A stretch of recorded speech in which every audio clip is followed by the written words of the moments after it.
Please raise your right hand and repeat after me. I, Michael A. McCabe, I, Michael A. McCabe, do solemnly swear do solemnly swear that I will bear true faith and allegiance that I will bear truth, faith, and allegiance to the Commonwealth of Massachusetts to the Commonwealth of Massachusetts and support the Constitution thereof, and support the Constitution thereof. so help me God. So help me God. I, Michael A. McCabe, I, Michael A. McCabe, do solemnly swear do solemnly swear that I will support the Constitution of the United States, that I will support the Constitution of the United States. so help me God. So help me God. I, Michael A. McCabe, I, Michael A. McCabe, do solemnly swear do solemnly swear that I will faithfully and impartially that I will faithfully and impartially discharge and perform discharge and perform all the duties incumbent upon me all the duties incumbent upon me as the mayor of the city of Westfield, as the mayor of the city of Westfield. so help me God. So help me God. Congratulations. Thank you very much, Madam City Clerk.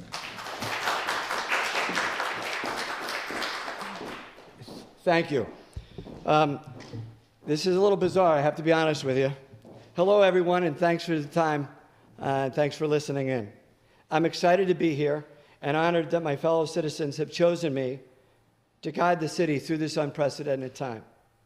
It is my sincerest hope that my personal experiences, energy, and education will be up to the challenge that I have been entrusted with. Thanks to City Clerk Karen Fanion and Media Specialist Peter Coles for putting this together today. I would like to personally acknowledge my wife, Jennifer, and my daughter, Katie, and the rest of our extended family for their unwavering love and support throughout both campaigns. I am also indebted to Amy Tozy for her team's work and the many supporters who made this day possible by holding signs, walking with me through neighborhoods, contributing financially, and offering me their sound advice. Listening is a habit that came to me during the campaign, and is a habit I will continue through the rest of my tenure as mayor. I would also like to recognize former Mayor Humison. During the period from the election to now, he has given his full support to the transition process. As a result, I have been able to lean forward and hold meetings with nearly 75 city officials and citizens to get a better sense of where we stand as the city, and I can assure you that we are poised to hit the ground running. However, this is not how I imagined it. I imagined that we would all be together. I imagined the inauguration would be a chance for my fellow citizens, friends, and family to share our hopes, our dreams, and our aspirations of the future. But instead, we can only gather together digitally and hear from the state of the city, or hear the state of the city over a live stream. Our reality is that we still find ourselves in the struggle that will define our times. Our response to COVID and the challenges it has produced will shape public policy well into our future. The good news is that we can beat this together, but we must all do our share. Vaccinations and mask wearing in close proximity to others should be the norm until this virus passes and is eradicated. We should hold in our hearts those who were lost and those families still struggling, and be mindful that we are all in this together. And paraphrasing from Abe Lincoln, we honor those who died or fell ill by caring for our neighbors and loving our families with increased devotion. Sometimes it is difficult to see the light in the dark, but there is plenty. There is much we can achieve. We are fortunate to have an experienced city council to draw from. We have an accomplished group of department heads, and the same can be said for our school committee. I would like to personally congratulate Kathleen Hillman on her victory. I look forward to working with Kathy and the rest of the school committee, and I'm excited to be stewarding the new Franklin Street school process. An investment in our children is an investment in our future. Soon, I will be asking individual department heads for additional short-term capital budgets to capture those projects that might have been suspended or put on hold, to assess what can be fast-tracked or accomplished in the current fiscal year. There is much we can achieve by adopting a vigorous can-do attitude and imbuing it in our workforce. As a city, we only have one product. That is customer service, and it begins and ends here. My goal is to provide excellent customer service at all levels of government. One of the many detriments in this pandemic is that people have become cloistered and inaccessible. Together, we can be better. Another issue of the pandemic is attrition within our ranks.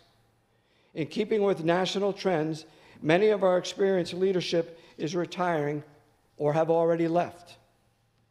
Upcoming vacancies include the city's assessor, conservation coordinator, both city engineer positions, and the city clerk's position. The good news, once again, is that our team has been meeting with Personnel Director Bishop, and we put together a plan of action in place to hire qualified replacements as soon as possible. One person who has left is our most recent retiree. You find him walking the halls here. His name is Tommy Curran.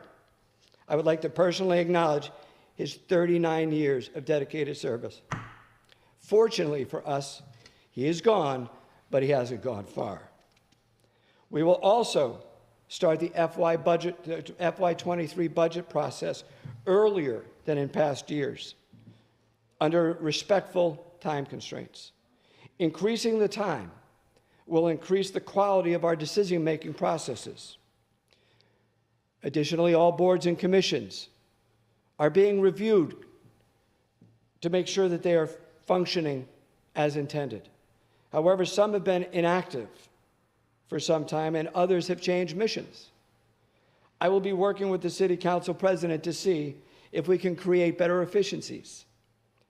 We will be canvassing all board and commission members, asking anybody who is in a holdover status or whose term is expiring to please forward their intent in writing by January the 7th of 2022, so that all boards will be current by February of this year.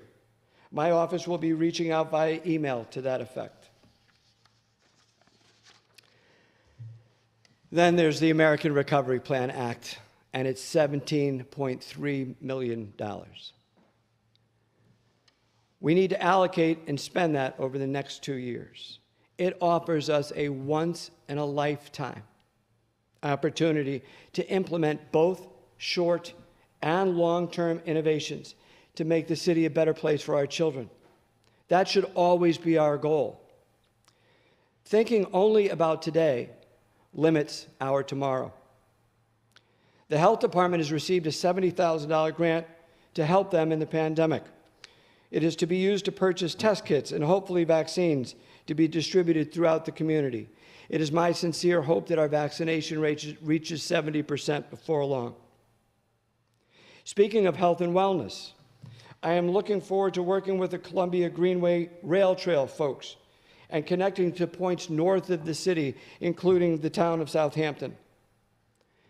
Additionally, I would love to work with the Greening the Gateway Community Cities program, who was responsible for planting trees throughout the core districts to make them environmentally friendly and appealing in order to attract more people into the area. We will also look to provide annual city funds to support the local arts. We are looking forward to real and meaningful collaborations with Westfield State University under their new leadership team headed by Dr. Linda Thompson. In many ways, the university remains an untapped resource by the city. We should be looking to place students in internships and entry level in the city. We know that if you get a job in the city, you stay in the city, and your economy stays in the city. We can harness their sheer numbers to provide help in the public health arena as well. Dr. Thompson and I have spoken on numerous occasions, and she and I are excited to see it through. We're looking to collaborate to see if we can't offer 4-credit courses in their public health program. I've also sought the insight of our Community Development Director, Peter Miller, and asked him to prioritize a list of projects that are amenable to the state's One Stop program, which is a funding source for the 351 cities and towns. Last year, it gave out $88 million in funding.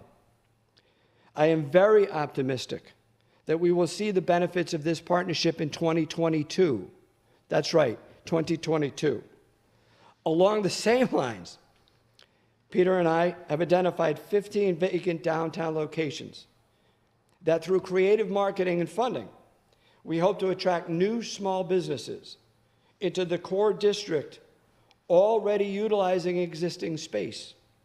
We will also be monitoring the progress of the data center and the Target proposals on the north side and working with the Massachusetts Department of Transportation to minimize and relieve traffic congestion. As you can see, there is much work to be done beyond the pandemic. I'm looking forward to working with my new fellow colleagues in City Hall, and fortunately, I know most of them. I'm equally as excited to work with a talented and experienced City Council, School Committee, and Municipal Light Board.